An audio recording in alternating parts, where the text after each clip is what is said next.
As everyone who cares knows by now, Riva Ridge, the favorite, won the Kentucky Derby yesterday by 3 lengths. The crowd at Churchill Downs bet almost $3 million at the track.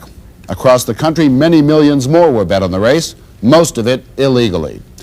Legally and illegally, gambling has become an epidemic in the United States. No one knows exactly how much we bet, but this is certain, that most of the bets made are illegal bets made with bookmakers. A presidential commission estimated that the underworld took $50 billion in bets 5 years ago. It could be double that today. It's so much, in fact, that government wants to take over the action. And more in city and state, government is getting into the business of gambling. In New York City, they call it OTB, off-track betting. And in just 1 year, they've opened almost 70 offices to satisfy the demand. The only thing that OTB doesn't offer the horse player, that your friendly bookmaker does, is credit. But even without that service, OTB's first year was a banner one, in spite of computer breakdowns, delays, and trouble from the tracks. The czar of legal betting in New York is Howard Samuels, chairman of New York's Off-Track Betting Corporation. They call him Howie the Horse. Our budgeted profits for next year are $58 million. I think we can make $70 million if we got the cooperation of the tracks. And when you recognize that I had no capital to start this corporation, it's probably the most successful business story of the year. Now, as those profits begin to show up on our P&L statement at that rate, I think the whole country will begin to move to off-track betting. Racetrack interests say that OTB is going to ruin the sport of kings because of its effect on betting habits as well as reduced track attendance. But still, the potential profits are so big that state politicians who authorized the experiment in New York City are now thinking of taking it over for New York State. The relative success of off-track betting is encouraging those who believe that the gambling fever in this country should be harnessed and put to work for government instead of organized crime, which is still the chief beneficiary of all forms of gambling. But horses and casinos are only a small part of it. Today, it's estimated that on professional and college sports, the bookmakers are turning over something like $100 billion a year. You have to put up $110 to win 100. Well, there's no maximum to the amount of money you can bet. And that money is not bet by professional gamblers, but by respectable middle America, as a way of making a weekend in front of the television set a little more exciting. In New York City, you can't walk around a city block without being able to make a bookie and a numbers bet. You go into an apartment building, and it's either the elevator operator or the doorman or somebody. You even go into our Supreme Court building down in Foley Square, and you'll find an elevator operator who'll take bookie and numbers bets. Carl Loeb, one of a growing chorus of concerned citizens and government officials who advocate more legalized gambling. Loeb and the others see it as a way of hurting the mobsters, reducing corruption and the cost of government, as well as a means of painlessly raising money to meet the needs of government. But would legalized betting, some or all of it, really hurt the racketeers, or would they benefit from the new legitimacy and permissiveness? But to keep the mob out of it, I don't see that you could possibly do it. It's just a question of time before, one way or another, they would get into it. There's too much money involved in it to keep them out of it. Vincent Teresa, ex-racketeer, 28 years in the business, and now in hiding under the constant protection of these federal marshals. He turned government witness in return for a reduced prison sentence. Teresa looked like this when he told a Senate crime committee last July that gambling, numbers, sports events, casinos, roulette and dice tables was the #1 source of income for organized crime. But we can't show his face now. He has a large price in his head, and he's in the process of changing his appearance. He is still giving information to the authorities and writing a book about his life in crime. He calls it Menace to Society. Only a sucker is going to go and bet money with the state, who's going to register his bet. Now, if he bets any large sum of money, let's say he hits for 20 or 30 grand, Uncle Samuel's going to come in with the Internal Revenue and say, well, you just made $30,000, we want our end. Right? So any gambler at all is not going to go there. He's going to go to a bookmaker that if he wins $30,000, he's going to put it in his pocket and walk home and put it under his mattress and hide it. See? he's not going to have to pay no tax on it. Frank Rizzo, formerly the police commissioner, now the mayor of Philadelphia. He feels that after a lifetime of fighting illegal gambling, that the only way to beat it is to join it. Just legalizing gambling is not sufficient. What we have to do, the legalized gambling operation has to give to the player the same benefits that organized crime gives to them, namely tax exemptions. I'm convinced that it's useless to enforce the gambling laws. Waste of police manpower, waste of the time of the courts. You know, it takes a year in Philadelphia to try a violent criminal. Now, part of that reason is that our courts are clogged with victimless crimes, and gambling is a large part. Philadelphia here, the Philadelphia Police Department, when I left the police chief, we're making about 300 arrests a week. And there's a lot of man hours and a lot of police time. And then the ultimate result is nothing ever happens to them. We arrest the same people over and over again. Very few people that are arrested for violating the gambling laws ever are punished for it or imprisoned. You know, people ask, well, why do you enforce the gambling laws? Well, if you're a police chief, number one, it's to protect yourself, because politicians are always available, and this is the first thing they hook onto politically, that the city's wide open, that gambling exists, that the law enforcement agencies are doing nothing about it. Not only are the police sometimes charged with turning a blind eye to gambling, they also stand accused of profiting from gambling. In New York City, for example, a commission was set up to investigate alleged police corruption. Headed by Whitman Knapp, the committee held hearings and made headlines with stories about policemen being on the take, on the pad, they call it, getting payoffs from the numbers operators and the bookmakers. This film, taken by Knapp investigators, was shown as evidence at public hearings. We've reached that point in Harlem's community life that a cop does not consider his pad money as being something illegal or immoral. This is merely a supplement to his regular salary. Charles Rangel, who succeeded Adam Clayton Powell as Harlem's congressman in Washington. Born and raised in Harlem, a former assistant U.S. attorney, and now a member of the House Select Committee on Crime. Ever since I was a child, there were candy stores, grocery stores that didn't sell candy and groceries or newspapers. It was just number drops, and they still exist, and the police know they exist, so that they are really a part of what the average fellow in Central Harlem would believe to be a part of legalized gambling today. The fact that the policeman is picking up $20 or $25 doesn't mean too much, but what he really is doing is selling a part of his integrity, so that while there may not be any animosity from the community because the policeman is on the take, this same policeman can never go back to that community and talk about law and order and justice because he has been a part of the corruption. Advocates of more legal gambling are divided on how it should be handled. Some proponents say that the state and local governments, even the federal government, should get into gambling.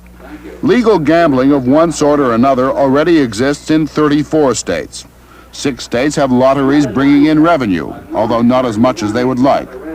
Even so, other states are leaning in that direction. Betting is legal in 34 states. You can legally go to the dogs in Florida and also bet on high lie, or play in a public poker parlor in California. Bingo is even permitted in Kansas, where nothing else goes. 26. And then there's Nevada, where almost everything goes. So much so that authorized gambling and its byproducts, such as tourism and prostitution, employ 40% of that state's total workforce. But Nevada has had its problems. Well, the state is going to get the money, but the question is, if the mob is involved in it, they're not going to get all the money, because you know they're going to cheat. Everybody cheats, even legitimate people. So imagine the mob guys, how bad they cheat. I don't think there's any doubt in your mind that there are a few corrupt politicians in this country. Just a few, I'll say, all right? More than likely, the mob would have the licensing guy in their back pocket to start off with. You want a license? Go through us. Cut us in for a piece. You're still going to be the boss, they're going to tell them. We'll put up some money. How much money do you need? Whatever you need, we got it. We'll put it up for you. We just want to be in there. Eventually, they'll get in. Eventually they'll put the guy in a closet someplace, and eventually he'll just take it over. He'll just be a figurehead. That's one of the problems inherent in licensing gambling to private operators. The casino profits skimmed off the top by mobsters before taxes were paid to the state of Nevada were used to finance other underworld enterprises. So said the late director of the FBI, J. Edgar Hoover. Some say the only alternative to such free enterprise is to have city, state, and even the federal government go into the gambling business all the way. And that raises a moral issue. Isn't the whole issue, if the government does get into the gambling business, a kind of moral cave-in? For years now, we've been taught that gambling was a sinful and dangerous practice. And then say, well, the laws against it don't work, make it legal. Well, I think that an enormous number of people don't consider it sinful, they consider it entertainment. As far as I know, neither the Old nor the New Testament mentions gambling except as being in existence at that time, with no frowning at it. Representative Wright Patman of Texas frowns on it. A congressman for 44 years, Patman was responsible for federal legislation that stopped the sale of state lottery tickets in financial institutions such as banks. They claimed that I was imposing East Texas hillbilly morality on the people of New York, and I'd never get the bill through. But of course the bill passed, the president signed it, and we closed down the lottery windows, which were right next to the thrift windows. Imagine how ridiculous it was to sell lottery tickets for gambling right next to the windows where they were inducing people to put their savings in order to encourage thrift. Do you object to all forms of gambling on moral grounds? On moral grounds, yes. You see, it's not a good thing for your country. Of all the times when we should boost morality, it's now. It's down pretty low right now. Yeah, with drugs and gambling and all kinds of devices, and it won't be long if you have legalized gambling that they'll demand legalized prostitution and other bad things to raise money. If they'll say you can raise so much money with legalized gambling, with legalized prostitution, you can raise a lot more. That argument would be raised. Ban all forms of gambling. All forms of gambling. Gambling doesn't help out. It's not an honest way to raise money. It's not an honest way to induce people to use their money. If the church can have bingo, quite frankly, I don't see any difference in waiting for your number to be called at the church and waiting for your number to be called over the telephone. You can't say in one area that it's legal. It's legal to go to a track. It's legal to buy a lottery ticket. Now, if you do it outside of that area, the legalized area, it's now a crime and you're arrested. Then there's the argument that anyone who really wants to gamble can always find a way to place a bet. Especially the compulsive gambler, like this man whose name we cannot use, but says he was saved by Gamblers Anonymous. Yes, there's no question about it. I've found ways to gamble all my life, but the idea is by making OTB and off-track betting or legalizing gambling, you will find that people who normally did not gamble might start and can become compulsive. Now we have to decide, it becomes a moral issue, which is more important, revenue or people? I mean, I can't judge. I mean, in my estimation, I think one life is worth, there's no amount of money that can buy one life. That's the way I personally feel about it. So I think that the argument that we get revenue is a very weak argument. But I think we ought to compare compulsive gambling with alcoholism. And we tried to keep alcoholics from drinking, and all we did was feed organized crime. We had it from 1919 to 1933, and it really gave organized crime its great start in this country. I don't see why we should do it all over again. We should learn our lessons, sir. Do you think that if gambling was legalized, more or fewer people would suffer the agonies and the consequences that sometimes accompany gambling? I remember an old greaseball that came over from the old country of Barber. Had never been to a racetrack in his life. One day, one of the other barbers, it was on a Wednesday, it was his day off, says, come on to the racetrack. So he says, okay, went to the racetrack, and there happened to be a fixed race that day. It was at Suffolk Downs, by the way. And they told him, he says, Tony, go and bet the 5 horse. So he went up and he bet $5 on the 5 horse. The 5-horse won, I think he got $24 and change back. He said, what a wonderful country this is. How long has this been going on? That poor guy died in debt to the loan sharks, I don't know, a few years ago. Never was out of trouble from that day on. Became a gambler degenerate. There was always a hawk to loan sharks. As soon as he got his pay, there was 4 guys waiting at the door to take his money from him. All because he started going to the racetrack. Most $2 bettors are credit bettors. They can't get no credit at the window at the State House. It's a lot cheaper for him to put a dime in the box, call a bookmaker, I want to make a bet, $2, or find a bookmaker hanging on a corner street. Jay, don't have any money with me, but I want to bet a $2 parlay or a round robin or whatever, and I'll pay at the end of the week when I get paid. Bookmaker says, sure, Charlie. Half the time he's hoping that he don't pay him. Because if he don't pay him, then they make him a loan shark customer, you see? They say, well, all right, don't worry, but you owe me $100 for the week. From that, starting next week, you give me $5 a week juice, interest, on the 100. Now they got not only they got a gambler, they got a loan shark customer. So this is where it all starts. From a lousy $2, they might make, they're gonna get their money one way or the other. There's only one way to beat them, either die or run away. If you run away, you can never come back, and eventually they might catch up with you anyway. I'm sure they might catch up with me someday. What happens when they catch you? A lot of things could happen. I might end up dead, someone else might end up dead. It's just a question of who sees who first. If I don't see them, I know one thing. I'll never feel it because they'll hit you from the back anyway, and that's why I'm not too much concerned about it. If I'm going to get it from the back, I won't know about it anyway, so let them do it and get it over with. There's no limit to the interest rate charged by the loan sharks. Their victims often end up committing crimes of violence in order to raise the money to pay off the loan shark, who is usually a part of organized crime. But now that local authorities are getting into the gambling business, they are becoming more than the passive recipients of gambling money. The state is out urging the public in a major advertising campaign to gamble, reinforcing the impossible American dream, something for nothing, as in this television commercial. Illegal gambling is the greatest single source of revenue for organized crime. The mob's profits from gambling help finance other sidelines like drugs, loan sharking, labor racketeering, and prostitution. OTB is an important part of the fight to put organized crime out of business. OTB has already turned over to the city and state more than $5 million, and by the end of the fiscal year in June, expects to turn over $25 million.